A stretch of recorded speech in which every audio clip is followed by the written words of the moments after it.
Foster Care Nation, listen up. This is Foster Care and Unparalleled Journey. Strength for the powerless, courage for the fearful, hope and healing for wounded hearts. Hello and welcome back to Foster Care, an Unparalleled Journey. Today's guest is Kevin Hofmann. He has an incredible story about where he comes from in a time and a place and some really scary moments, it sounds like. So, Kevin, why don't you tell us a little bit about your story? Sure. So my story begins in 1967 in Detroit. My white mother had a relationship with a black man that she worked with. And they were both happily married, just to two different people. So I am the result of an affair between two coworkers. For obvious reasons, my mother's white husband insisted that she give me up for adoption.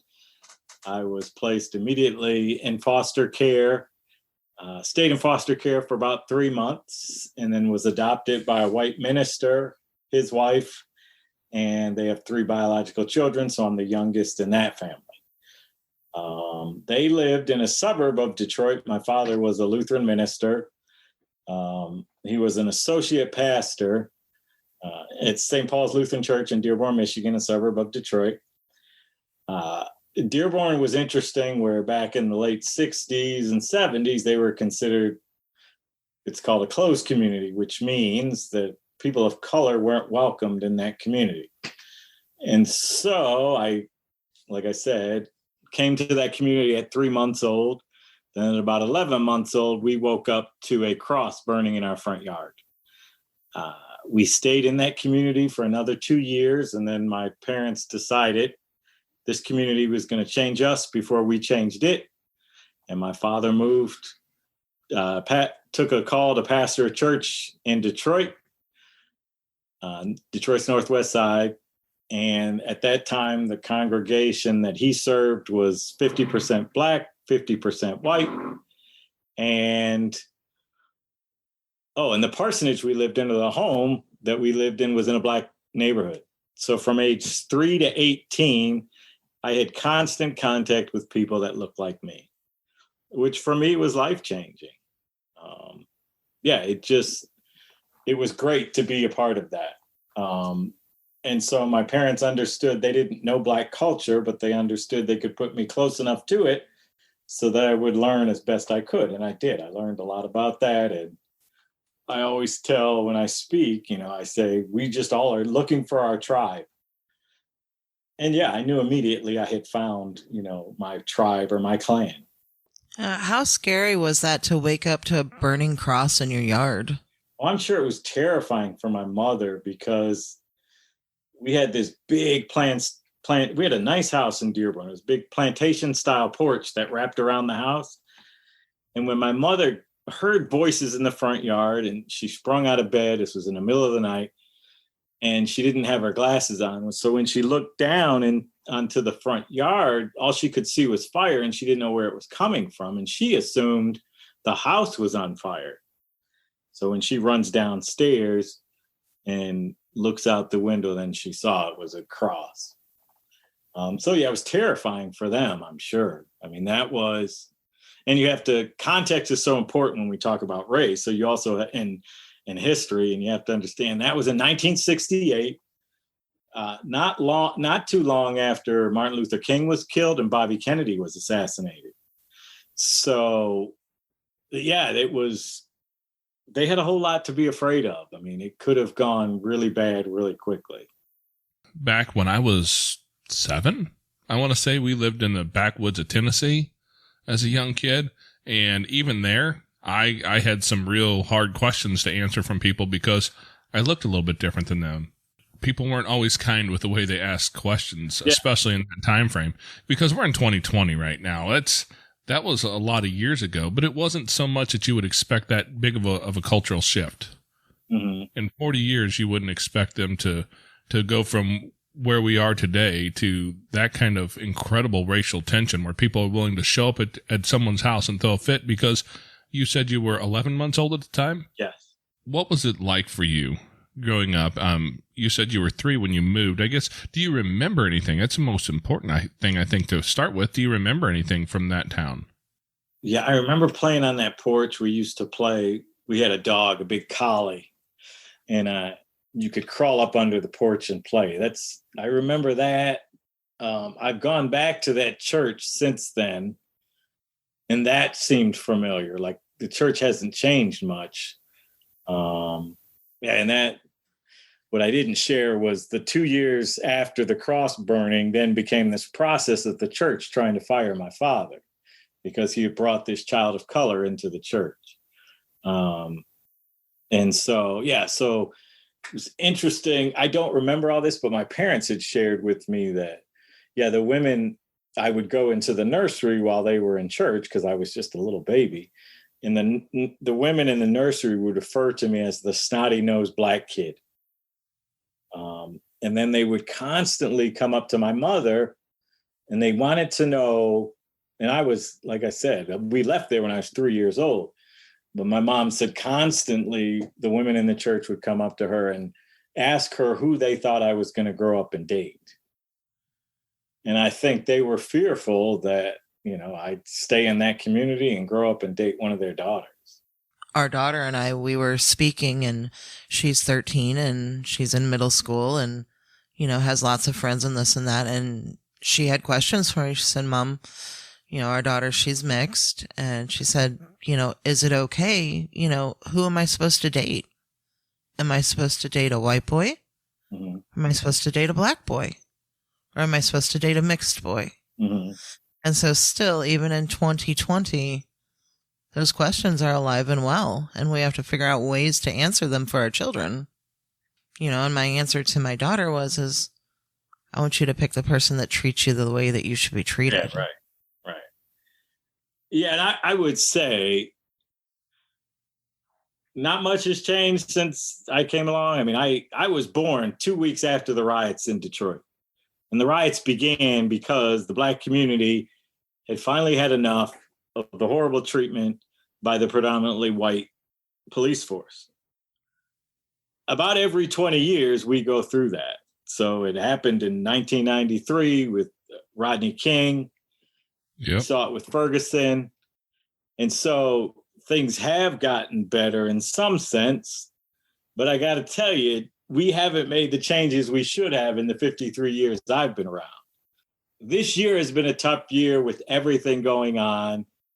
And it's really hard as a person of color in this country not to feel like an unwelcome guest.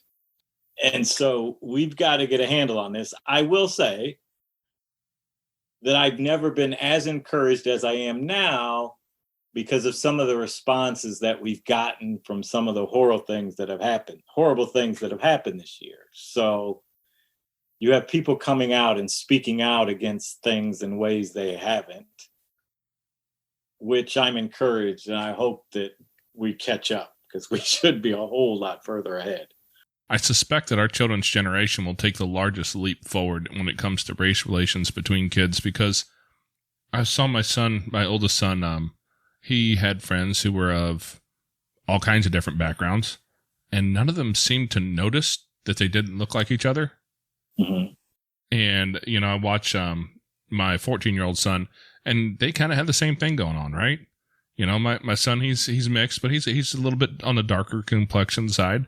His best friend lives about 3 blocks over the road down here, and he's a white kid, but he's also got kids that are friends that are, every shade of black mixed and white, and none of them really seem to care a whole heck of a lot. So I'm really encouraged when I see that in our kids. My son used to say this, well, we don't deal with the same stuff you guys did. And then he got older, and Facebook and social media really doesn't help any of that, because now I only had to deal with 2 or 3 horrible guys in school. Now kids today have to deal with hundreds and thousands of kids who feel very comfortable saying things across the internet. And they're horrible things that they're saying to each other that fortunately we were kind of shielded from, because we didn't have to we didn't have computers, but to turn on something and to hear that all the time. And I work in schools, and yeah, I've done this for several years. And I was actually shocked when I went into schools because, man, in the halls and in between classes, kids say some horrible things still. Words that I thought had were no longer used. Wow, they say them very freely. Oh, yeah, I will agree there. I actually, one of the guys I worked with, I had a conversation with him just the other day, and yeah, he's a white guy, and he says to me, that he doesn't really think there's a whole lot of racism left in America, and I about choked as I was like, hang on just a second, dude. Hang on, man. But, it's those conversations where I have a moment to say, hey, look, dude, you don't think there's a lot of racism left in America because you don't experience it. Right. You've never experienced it. I shared a few examples from our own life. We've had a couple moments, and I get looks occasionally, because as a foster family, we take in whoever shows up. Right. Really the only restrictions we put on kids is age, because there's an age group that works best for us, that we are most, adept at dealing with. So if you give me a 17-year-old kid, you're probably not going to get my best effort out of that. Yeah. But if you hand me a 2-year-old, 3-year-old, and a couple Hot Wheels, buddy, we're going to have a good time. We'll get along just fine. And, especially, you give me a 2-year-old, 3-year-old with trauma and all that, man, we've dealt with that so much that's where that's kind of our wheelhouse. So we restrict down to kind of that world. But as far as race, not a thing for us. And we haven't had a lot of issues. We've seen some, but we haven't had a lot of issues. So we've been pretty fortunate. But it's there. We found it. We took some kids up to a small town. One young dude had to go see his mom in the Women's State Correctional Facility. And we found out that particular town is still a sundown town. Oh, wow. Heck of Really? a thing to find out. Oh, yeah. Yeah, There's one of those left in North Missouri.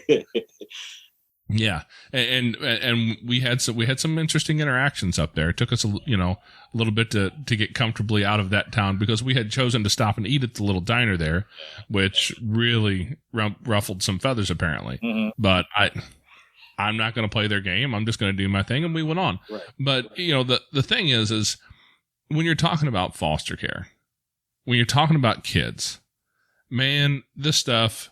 It's just the most ridiculous part of the ridiculousness of racism when you're getting mad at a baby, at an infant, at a kid, at a 2-year-old because of the color of their skin. I mean, it's stupid to think that about another human being. I get it. But there's a lot of men, regardless of the color of their skin, that are folks I just don't want to hang out with because they're not awesome people. Right. But kids, man, like these kids need help. Yeah.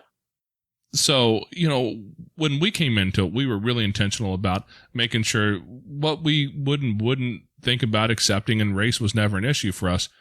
But for some people it is, and I get it. And if it's a problem with you or it's a problem with your family, maybe you shouldn't, take kids of a different race. Right. And I'm okay with that thought as well. But what was it about your family that you were adopted into that said, hey, this is what we want to do? And they did this in 1967 when stuff was a little bit crazier than it is today. What was it about your family that made them decide that was a time and place for them to step into something that was the reason to help a kid, and they didn't care about a real and present danger that showed up? Well, I don't think they understood the magnitude of what they were getting into, which was part of it. I think the other part was too, my parents had 3 children. Their plan was always to have 4. My mother's last pregnancy was very hard on her physically, and so they decided to adopt. Now, back then, they only qualified because my mother could physically have children. They only qualified for certain individuals. And so they were only presented with medically fragile children or children of color. And I think part of it was my parents didn't have an issue with race. My parents had actually been out in the community before I came along, and they were picketing and protesting unfair housing laws. They were protesting the laws or the kind of mentality that Dearborn had, which was, we want to keep our community nice and white.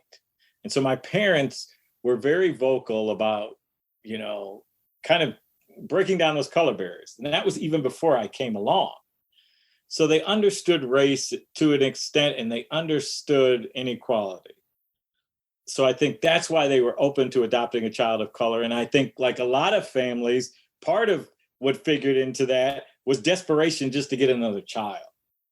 Some families get to the point where that process can be so long that you're just like, eventually you're just like, okay, fine, just give me any kid. I just want to raise a child. And so I think some of that played into it. And I'll tell you, they didn't understand the depth of what they were getting into. And it probably took them the first 2 or 3 years to finally say, man, we got to make a shift, and we got to do it not only for our family, but specifically for this one child in the family. And we've got to move to a friendlier and safer environment. So that they did, in the late, in 1970, decades ahead of their time to make that decision.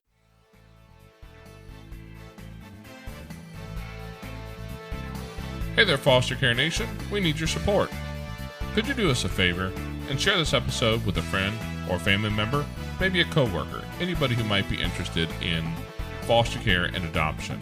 If you have the means to support us monetarily, that would be great too. The sole sponsor of the show is a guy that looks a lot like me, and I could use a little bit of help if you haven't. Just a few dollars, $5 a month would be amazing. If you haven't and you'd like to donate, go over to patreon.com/fostercarenation. Otherwise, the content's always going to remain free, and we can appreciate anything you have to give. And you'll see our episodes showing up every Tuesday morning on your podcast player, or check us out at fostercarenation.com. Now back to the show with Kevin Hofmann.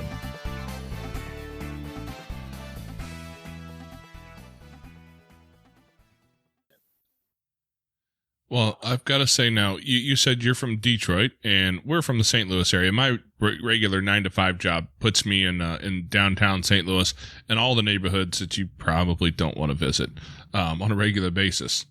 As a matter of fact, a couple of those neighborhoods that are just downright dangerous to be in. But I know that in a lot of those communities, there are some people, just like the white communities, that have a lot of racism towards the white folks. And some of it, not going to say it's undeserved. Because, let's be honest, there's some white people who've done some horrible things, not only over history, but in recent past.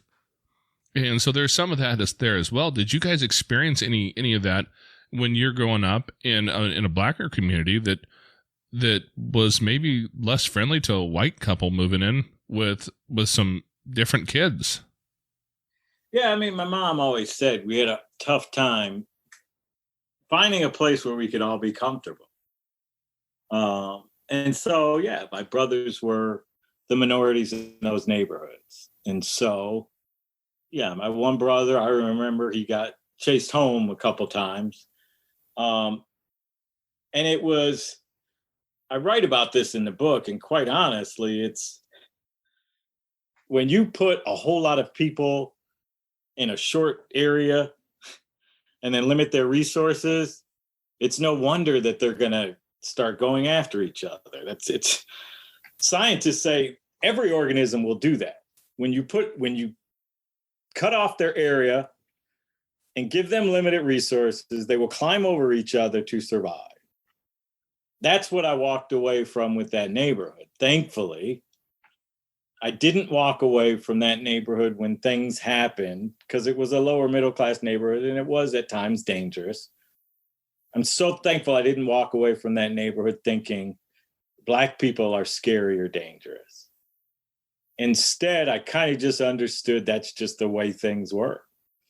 I lived in that neighborhood for 5 years, from age 3 to 8. And so it was all I knew. Until we moved away from there, then I thought, man, that was maybe not such a safe, incident that happened there. So my brothers were picked on, but then honestly, and I've seen this, that, as a person of the Black, or a member of the Black community, I have seen where whites have come in, and as long as you can show that you're comfortable, I feel very confident you will be welcomed. Now there becomes issues when you don't appear comfortable or scared, and then that can be seen as offensive, and then that can't go another way. And so, but I do think that the Black community, because we've been on the outside looking in, that they can be very forgiving and welcoming. I don't disagree with you there a bit. You know, what you said really hit home about you take a lot of people in a small geographical area and take away their resources. I mean, I think the book about that is called Lord of the Flies. Exactly. Yeah.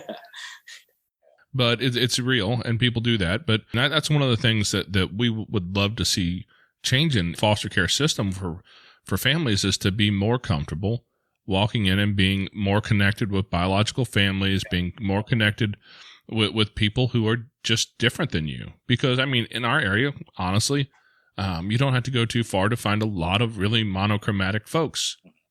But we've had kids of all colors and stripes here, and we found that really the benefit there is deep. You get to forge some really great relationships with people who have different experiences than you, and it turns out they know things that you don't know. Yeah. And it makes such a better relationship with somebody. They can teach you something. Right. Exactly. How long were you in foster care or were you even in foster care? Did your parents just adopt you as an infant? So I was only in foster care for 3 months. Okay. Don't remember anything of it. Yeah. So it was very fortunate that, I was placed when I was. Yeah. And really never looked back. So yeah, I wasn't in foster care for long at all. Okay. So the foster care system wasn't really too much of a part of your personal journey. No, it was only 3 months and I don't remember anything about it. Now, did you ever have an opportunity or take the time to recontact your birth family?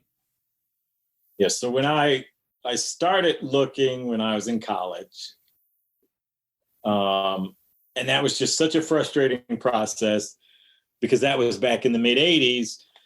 And it wasn't like I could get on the internet and send an email. I had to write letters back and forth to the Lutheran Social Services in Detroit. And it was either write or call. And back then, too, a long distance phone call for a college kid was just an insane amount of money that I didn't have. But every now and then I would save up money and call Lutheran Social Services in downtown Detroit. And I remember sitting there on the phone, and the person who had my file, her name was Truly Boykins. And I remember hearing her on the phone, leafing through my file. And I was about 20 at this time, 20 years old, and thought, man, is this frustrating? This stranger holds more about me than I know. And when I would ask her questions, she would say, I can't answer that because my adoption was considered a closed adoption. And so, at about 20, started looking. That became very frustrating. And so I stopped, and I would start and stop and start and stop, for the next 20 years. And then going out to a football game in 2009, I was going out with my kids to a high school football game. And earlier that day, I was talking to a fellow adoptee, and he had suggested that I contact this woman. Her name was Cher, and she's what's called an adoption angel. So she links adoptees with birth families, but she uses the internet, which I'd never used before. And so I'm going out to the football game. I give her all the information I know. And within 20 minutes, she found my mother. Yeah. So unfortunately, and that was in 2009, 2003, my mother had passed away. Interestingly, to my knowledge, my mother and father, I was the result of an affair between those two. I don't think they had much connection after I was born. And I found out later, my father didn't even know that I was born. Oh, wow. Yeah, but they died within 2 weeks of each other in 2003. Oh, wow. Yeah, and so I did get to meet a sister, a brother, a niece, aunt and uncles. Yeah, and that's about it. There's a lot of people that came out of the woodwork when they found out I was around. like on Facebook. But a lot of those people, I couldn't even tell you how we're related, quite honestly. Has that added anything to your life to be able to? Yeah, it was great. I remember, meeting my sister. It was Thanksgiving 2009. I met my sister. She came over. My adoptive parents were there. My wife and my kids were there. And I had always said when I was looking, I want three things. I want the chance to tell my adoptive mother that I was okay, or show her that I'm okay, that I came out all right. Because I wanted her to be proud of me. The other was, I wanted her to know I wasn't mad at her, or I didn't hold any resentment against her. And the last thing was, I just wanted to know the truth. Just tell me what it was. Because everybody had, throughout my life, had just told me, well, your mother couldn't take care of you, so she gave you away. And that's never made sense to me. So, yeah, that helped a lot to meet my sister. And then to also see that I would not have fared well in that household. My mother's husband was at best verbally abusive, probably more than that. And me being the constant reminder that his wife had an affair, that was not a good environment for me to grow up in. So I was thankful that sacrifice was made. And I think for me, adoption was the right solution. And my parents got to see that. I think it was important for them. I think a lot of parents and foster parents grow up thinking, wow, always wondering, was this the right decision? And so it was a healing process for us all, including my parents, to see that this was the right decision. Yeah, that's one of those questions that I think a lot of adoptive families, adoptee families, all the way across the board, those questions tend to run through the whole gamut. We've had a couple ladies on here, Caroline Rittenauer and Lauren Bajorian. I'm probably butchering her last name because it was a mouthful. But both of them were ladies who had a baby and said, I can't take care of this child. This is, the one lady was in a relationship that, the biological father was a really abusive guy. And that was one of the things that led her towards adoption. And her child was placed for adoption, but those two both told their story. They had open adoptions, and it allowed them that room to be able to still see their kid, talk to them, still have a relationship, and have a kid who had a biological mom and who had, their adoptive mom. And it's a beautiful relationship. But in 1960, 70, 80, 90, probably 2000 and into 2010, right, those weren't really things you heard about very often. Yeah, that would have been huge. Because you always wonder, like, part of our family dynamic was we didn't have these deep conversations about a lot of stuff. So we never really talked about, adoption or race. And so I would just kind of sit with that in my head and come up with all these crazy scenarios. So yeah, to have that connection would have been huge. I just wanted to know, again, like I said, what was the story? And then to have a connection and to meet all those people would have been really cool. If I can't remember his name now, I just drew a blank. Dr. What's his name from Back to the Future pulled the DeLorean up in your front yard and said, "Hey, you have 2 minutes. What year do you want to go to, and what do you have to say to yourself?"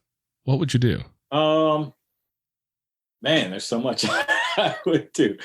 And a lot of people would assume I would say I would go back to when my mother was still alive. But here's the kind of interesting thing with that was I remember I had 20 years to come up with any and all scenarios behind why I was given up for adoption. And then I had that 20 years to figure out the possible scenarios. If she was alive, there was a chance she could be dead. So I got to really prepare myself for all of that. And I remember when that search angel, she had sent me an email, and it had my mother's obituary and her headstone in it. And part of me was saddened, but part of me was relieved that I wouldn't have to go through that deeply emotional reunion. And I think a lot of adoptees, we just want to know where we come from. And that might not mean we want to have these deep relationships with family, with biological family. Some may not.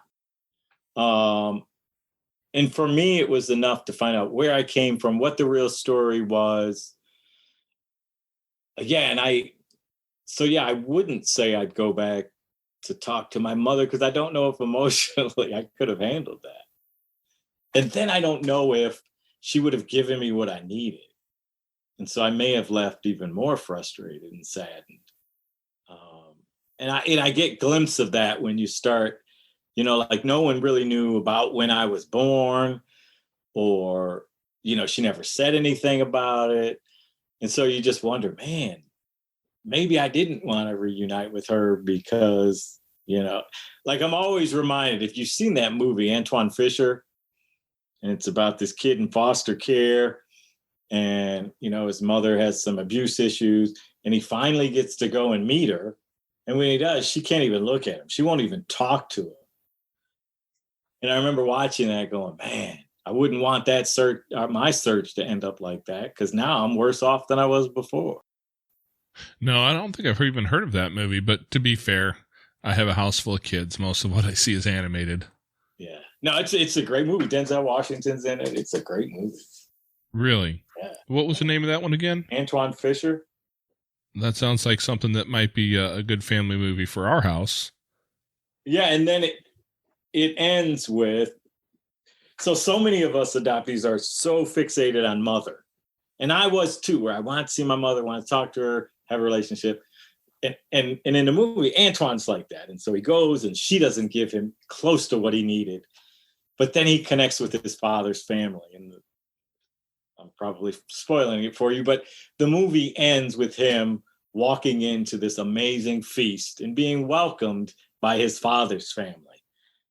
And so I love that movie because it gives you both of, you fear that you're not going to get all the answers, but you hope that you will get that kind of feast that Antoine Fisher had at the end of the movie. And so that's kind of the extremes you deal with as an adoptee searching. Yeah, I mean, you don't know what you're going to get sometimes. Anybody who's listened to this podcast for very long at all will have heard me talk about being part of a dad's group. As a matter of fact, that's the logo on the hat that I'm wearing today. That's been something that's been a big part of our life. And one of the things I've realized is that deep connection that happens between dad and son over time. Even our oldest son, who biologically is not my son, but he's been my son since he was like 2. And he's never known any different person in his life. And we still, to this day, if he's having a hard time, he's often married now. If him and his wife are struggling, he's in a frustrated place, my phone will ring and he'll call me and we'll sit and have deep conversations. Mm-hmm. And there's a connection that's built there over time.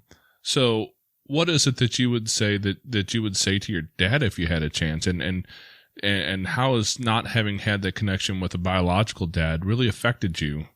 Yes. So again, so much of me growing up and thinking about biological family, it was so concentrated on my mother. I didn't think a lot about my biological father. So that's a hard question for me to answer because I didn't have a whole lot of thought about that.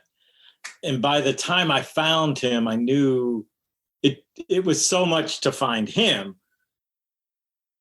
And he was older than my mother. He was 10 years older than my biological mother. So I had become very certain that he more than likely would be dead. And so I didn't really have time to fantasize or think about, well, what would that conversation be like? And most of what I mourned from that side of the family was the connection to Black culture. And that's more than anything, and that's might sound harsh to say, but more than missing my father, it was that connection to that side of the family. Being a dad has been a big part of my life. And I can only imagine that coming through the situation you did, How has it changed who you have been as a dad? Because I know you said you have a couple not so little kids these days. So how's that really influenced the dad that you've become over the years?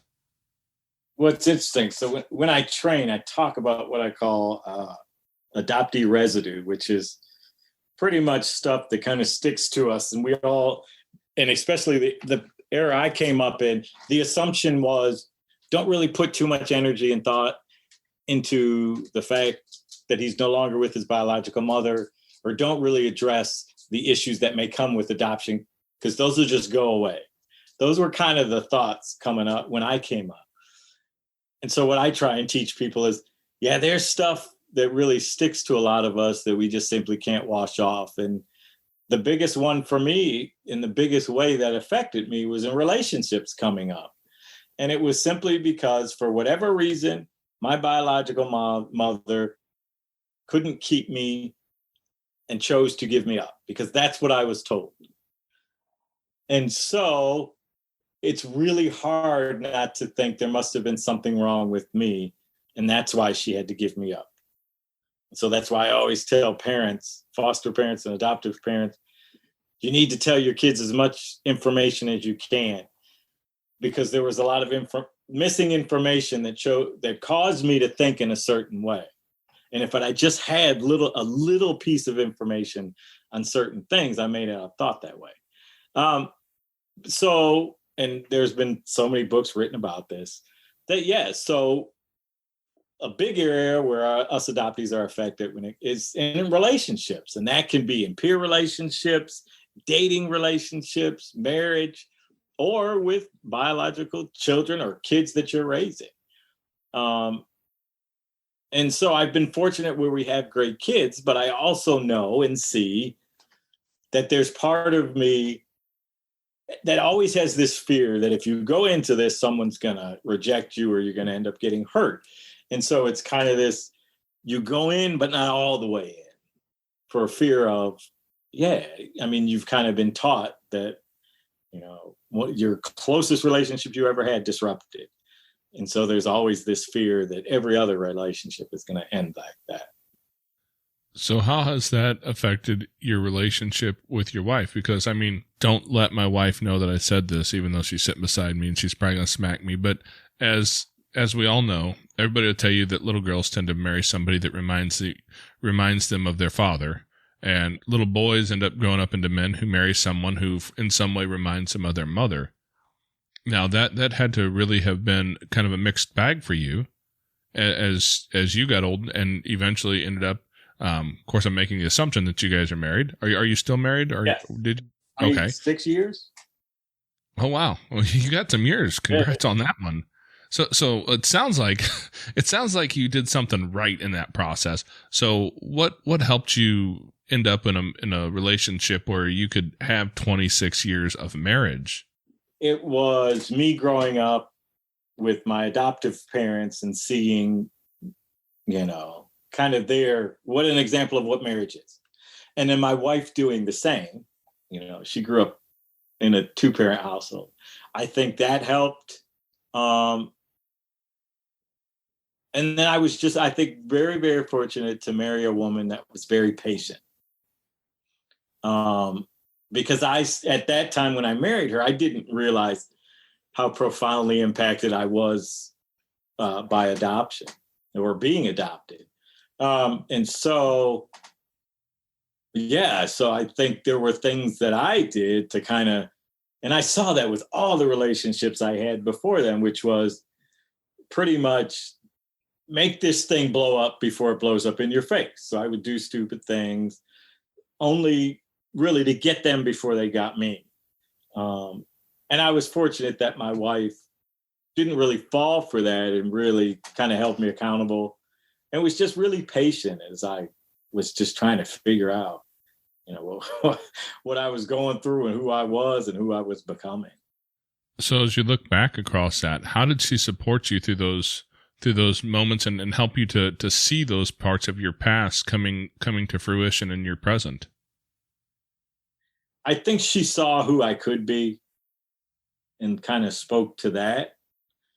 Yeah, there were times when I just wasn't a good person, quite honestly. And I think she understood that came from a hurt place and not from a place where I was trying to hurt. And so, yeah, she was just very calm and patient.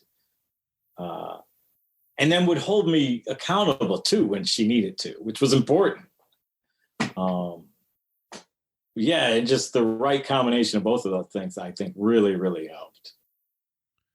It sounds like you married a wise woman. Yeah, definitely. You're always supposed to marry up, man. That's the best way to do it. Exactly. That's funny. We had the opportunity of meeting Tui from The Blind Side, the mom. Okay. The real woman, not Sandra Bullock, but we got to meet her. And when we met her, that was her comment: "Is you outkicked your coverage, or you married up, basically." But yeah, that's amazing that you were able to find that. Find a woman who could understand that you came from a hurt place, mm-hmm. and then be intentional about helping you heal through that. Right. Most people don't get that in their lives. Yeah, definitely.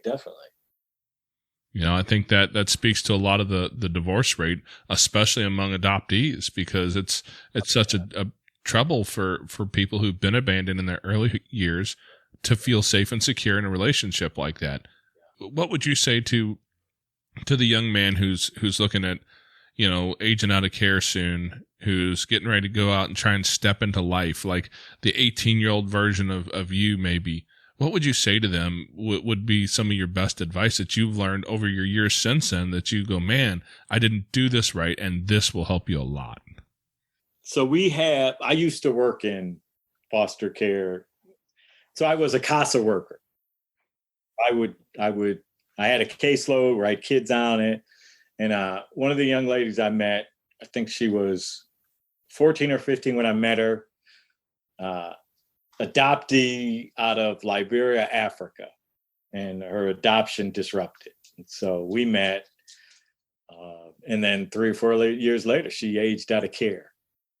And I remember thinking, and her and I still kept in contact.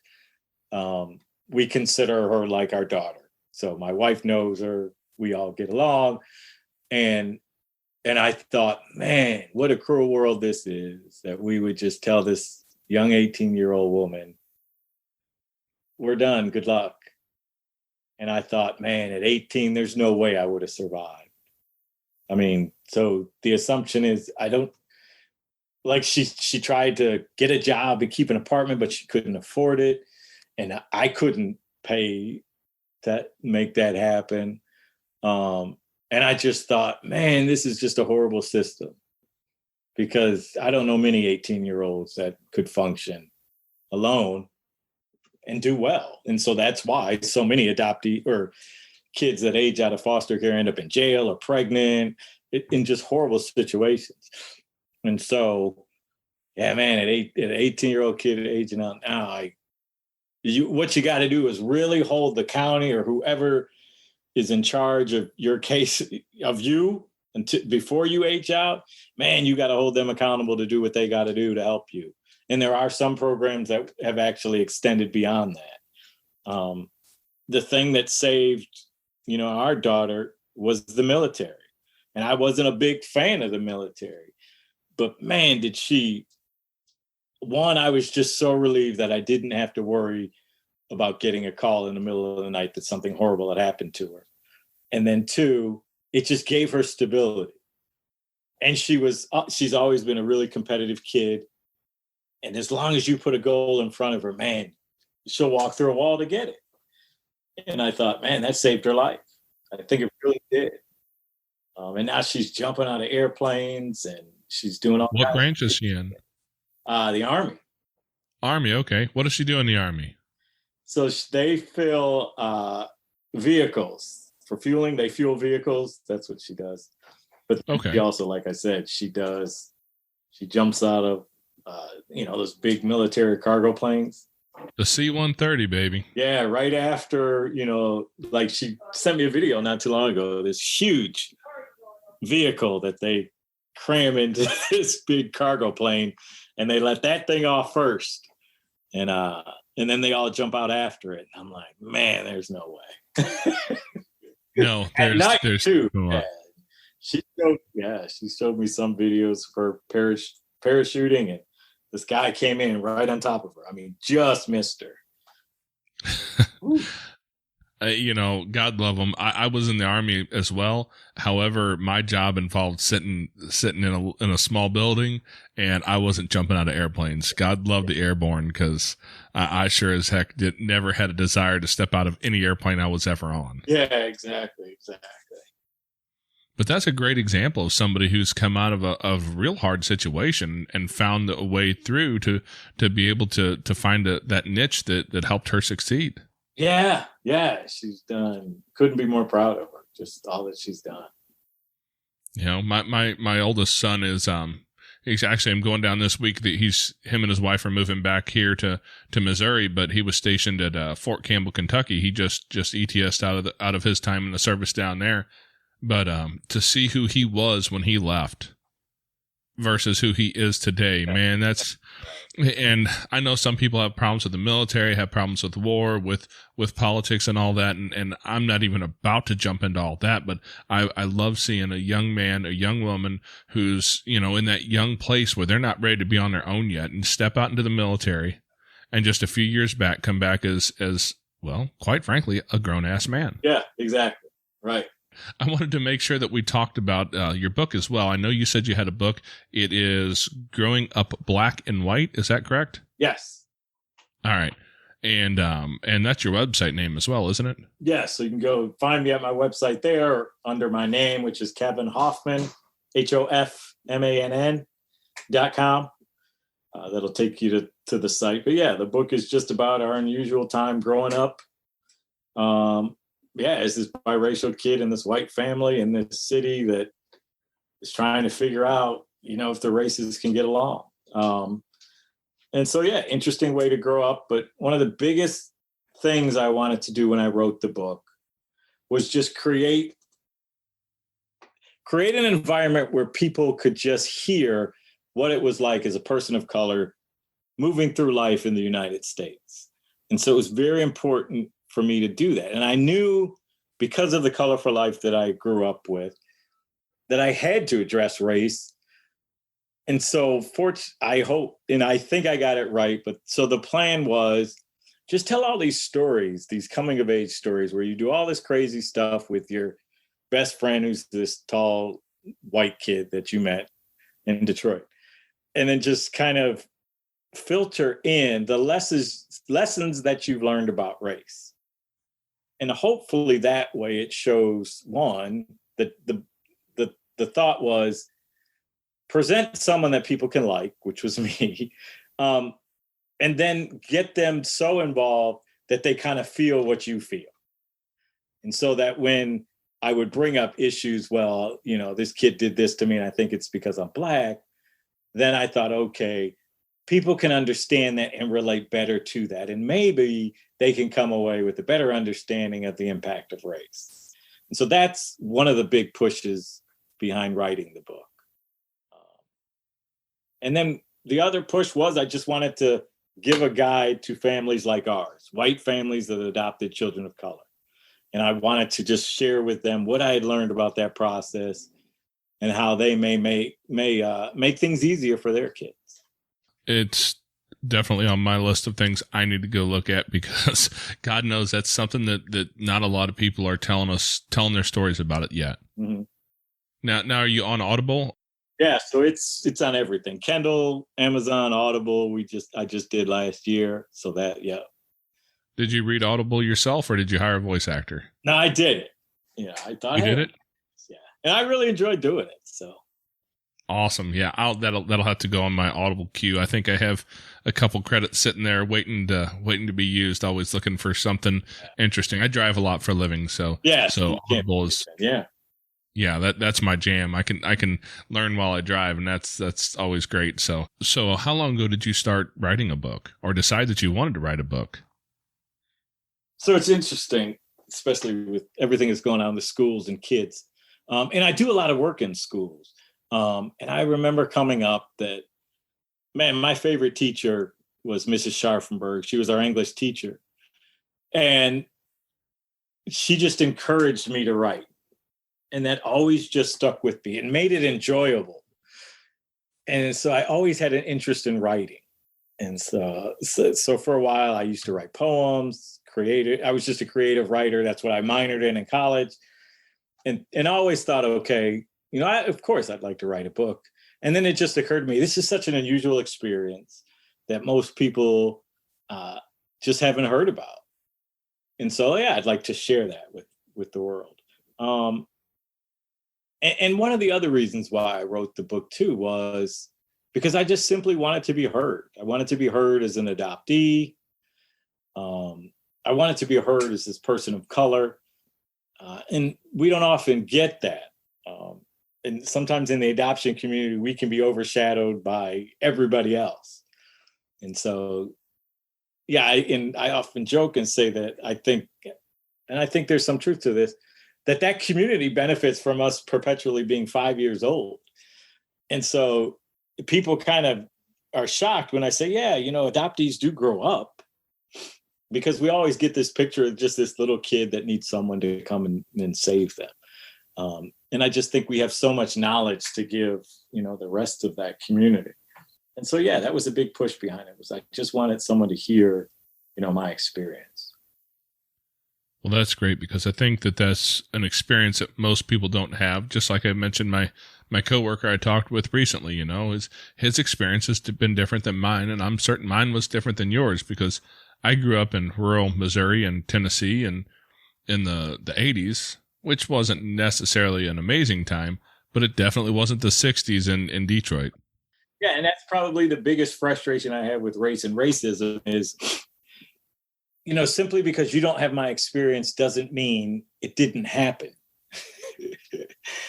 And so, yeah, hopefully, that was one of the points of the book, was just, this is my experience. I'm not imagining it. I'm not lying. This is how I interpret that. And if we could just all come to the understanding that, okay, yeah, he just experiences, and this often happens. You used to play that game in school where you tell a secret to someone and then they whisper it around the room and be totally changed. And a lot of that had to do with, we just think from our experience. And so you can tell me one thing, and if my experience is one way, I might hear something different. And it's the same with our lived experiences. I have lived experiences, and I say this a lot, is that I have 53 years of identifying race and racism. And I'm good at it. I understand and see the subtleties of it. And so when I share that with people and they go, no, you got that wrong. No, you're not right. No, you're too sensitive. No, you're pulling the race card. That can be very hurtful, because I'm just showing, kind of trying to get this frustration out. Here's one of the best experiences I had when it came to race and racism growing up. So we lived in that Black neighborhood from 5 years. At age 8, my dad gets a promotion. We moved 2 miles away, still in the city limits of Detroit, but now into an all-white neighborhood. I am the Jackie Robinson of that neighborhood, and I am struggling. And I'm trying to figure out this whole thing about race, and I just needed someone to hear me. And so my best friend was the kid that lived right across the street, Mike, tall, skinny, white kid. And I remember thinking and spending a lot of energy into, for us to be true friends, I got to be able to share some of my frustrations and what I'm going through. But I also kind of knew this could make or break our friendship if I bring this up, because I knew it was that volatile of a subject. So I remember just sitting there and one day finally just saying, I'm just going to bring this up. And I simply said to him, the mean lady down the street, she treats me differently. And I think it's because I'm Black. And all I wanted him to say was, I just wanted him to hear me. And his response was beautiful. He was like, yeah, I think you're right. Let's go shoot some hoop. And I was like, cool. He heard me. I didn't have to have an end of the world conversation about it. I just wanted someone to hear what I was going through and to hear that I was hurting. And I think if we did a better job of that when we talk about race and racism, we'd all be so much better off. Don't be so quick to judge somebody else's experience. Amen to that. Amen to that. Now, I know you mentioned that you worked with a lot of kids in schools as well. Mm-hmm. What do you do with the schools? So I'll go in and we'll have this conversation about diversity and inclusion and what that looks like. And initially, when I go into the schools, I tell them, man, we got a tough job. We have to create an environment where the kid with the Black Lives Matter t-shirt and the kid with the red Make America Great Again hat can coexist. And we know those are two extremes. And so how do you do that? How do you allow every kid to be who they are, allow them to believe, vote for, support whoever you want to, and still not kind of have this tension? And so, one of my experiences growing up in Detroit was playing basketball in the backyard. And we didn't have a whole lot of room to play basketball. So I remember one time we're playing, good friend of mine, Max Mixon, he's taking the ball out and he's pinned. I mean, he's probably got 18 inches to get the ball in. And I'm right up on him to prevent him from getting the ball in. And I remember him yelling, "Give me 3 feet." And I didn't know what that was. I'd never heard that before. And me and Mike was on my team, my best friend. And I looked at Mike and I'm like, what's he talking about? And he yelled it again. And I still didn't. I was like, I don't know what you're talking about. And then the third time he yelled it, and then he pulled the ball back and just threw it at my stomach. And then he explained that when I yell, "Give me 3 feet," that means you got to back up 3 feet to allow me to get the ball in, or this is the consequence that will come from that. And so I remember thinking about that, going, man, what if we just gave each other 3 feet? Just give me 3 feet to be who I want to be. Just give me 3 feet to vote for who I want to, spend my money how I want to, worship who I want to, love who I want to. And that doesn't mean my 3 feet has to impact your 3 feet. You can do all that within your 3 feet. And so the big push with schools and organizations is we got to create this environment where everyone can be who they are in their own 3 feet. And it's not going to impact each other. And one of the big lessons we tell in schools is really, if you don't have a relationship with someone, and I got this from growing up in church, which is you can't minister to someone you don't have a relationship with. So why are you trying to have these deep racial conversations with someone you don't know, or really someone whose opinion you could care less about? That's the trap we all get into when we click on Facebook and someone says something, to the extreme of how we believe. And then we've got to get into these big fights. And I'm just like, I know it's tempting, but don't do it. Because if you're that extreme, you're never going to bring that person over to your side. So don't waste your time. That's beautiful. I love that idea of give me 3 feet because, man, that keeps Facebook away from me for the most part. Exactly. And what we teach the kids, too, is if you become so overwhelmed because you feel like you're not getting that, then it's a safe way to just say, I just need 3 feet. And everyone knows what that means. I just need a break. Just like give me a minute to inhale and exhale. I love that. Yeah. You got to have some room to be you, and don't worry, me being me is not going to not going to take away your ability. Yeah. There's a reason why if you go back and look at my Facebook post for a lot of years, you'll see a whole lot of non-political stuff on there. It just doesn't seem to be useful to have that conversation in that space. Yeah. And I find that even in my personal life, I know a lot of guys that I work with have some real assumptions about what my personal political beliefs are. Mm-hmm. And most of them are pretty dead wrong because I just don't discuss them very often. Exactly. Right. Yeah. And even there, they just assume that I don't discuss it because I disagree with them. Yeah. And the truth is sometimes we just need some room, man. Just let me be me, you be you, and we'll get along just fine. I think that's kind of the founding principles of this country. Yeah. Is that we get to do us, and it's all good, man. You and I might not agree on who we should vote for. I guarantee you we could have a political discussion about something where you and I would not line up on, and that's okay. And that goes across all of it, across the lines of race, or whether or not, you're a biological kid or adopted, or whether or not somebody believes this or that should happen. But man, it's just all about be you. Yeah. And don't worry that it's going to affect me a whole lot, because it's not, and vice versa. Yeah. So I love that. I love that, man.